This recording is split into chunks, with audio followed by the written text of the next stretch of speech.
आज का हमारा टॉपिक है बैड डेट्स। बैड डेट्स, इसको बहुत बच्चे बैड डेट्स पढ़ते हैं, पर ये बैड डेट्स नहीं है, इसको बैड डेट्स बोलते हैं। बी साइलेंट है। इसका मतलब होता है डूबत ऋण,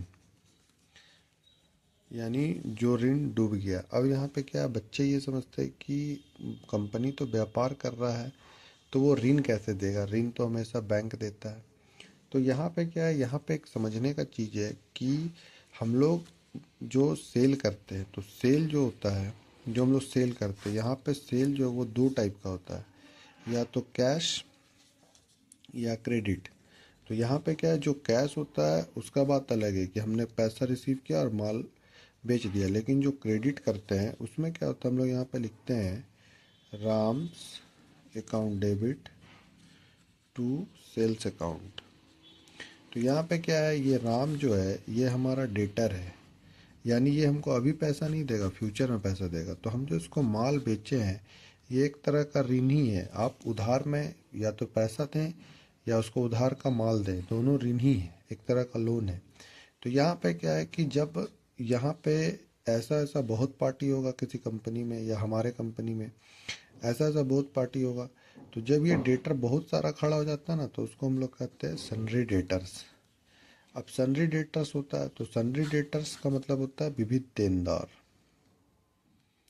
विविध देनदार, इसमें क्या है, विविध देनदार है।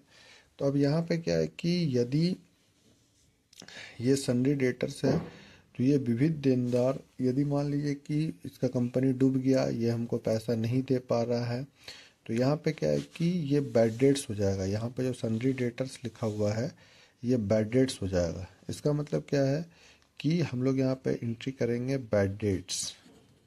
Bad debts account debit to sundry debtors, यानी जो भी डेटर्स हमारे थे जो हमको पैसा नहीं दे पा रहे हैं वो डूब गया। बैड डेट्स क्या है, ये हमारा लॉस है, लॉस का डेबिट बैलेंस, इसलिए ये डेबिट में खड़ा है।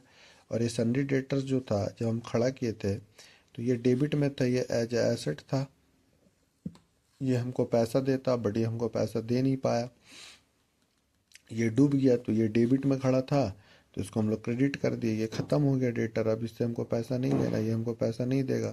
तो भाई इसको जो हम लोग सेल किए थे वो पैसा कहाँ गया, तो वो पैसा बैड डेट्स में चला गया, डूबत ऋण में। यानी इसको जो हम लोग उधार माल दिए थे जो डूब गया था, वो पैसा ये अब हमको दे नहीं पाएगा, इसलिए पैसा डूब गया।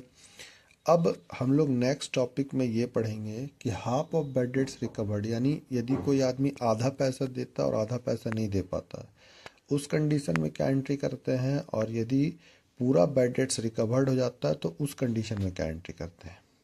आप लोगों को ये वीडियो कैसा लगा कमेंट्स में ज़रूर बताएं। आप लोगों को टीचिंग समझ में आ रही है, नहीं आ रही है, ये ज़रूर बताएं। Thank you.